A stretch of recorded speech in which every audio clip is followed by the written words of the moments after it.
Most of the UK is a hard water area. It causes limescale build-up in your machine. So for your glass washer and your dishwasher, it acts like a giant kettle in a way.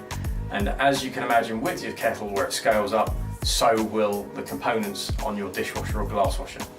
As the scale builds up on the machines and the elements and the boiler, etc., the machine has to work that much harder to work effectively.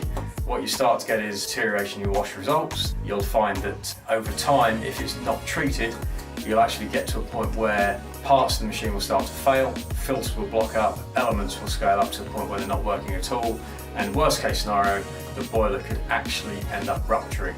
So you'll end up destroying your machine. Keep in mind as well that there's not a manufacturer out there that will give warranty cover on limescale damage. Some people will descale their machines every so often, which they feel is effective. The problem with descaling is it doesn't hit all components of the machine, so over time it will still lead to damage and inefficiency in the machine. So you have internal softeners, so inbuilt softeners that are readily available on a lot of models nowadays. That's probably the easiest and neatest solution. It's fully automated, it's all incorporated in the machine, so you don't need additional space for the softener to sit next to the machine. The dishwasher or glass washer will signal when it needs topping up with salt, and it works very much like a domestic system but on a larger scale. You just fill it up with salt when the machine requires it.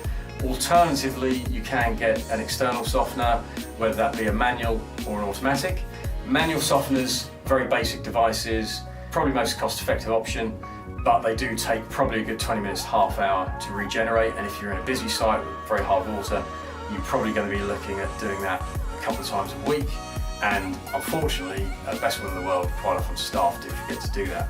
The alternative is an external softener, which works very similarly to your inbuilt softener. It's a large box, but you do need a power supply for that, and you do need it to reside next to the machine, so you've got to allow for space for that.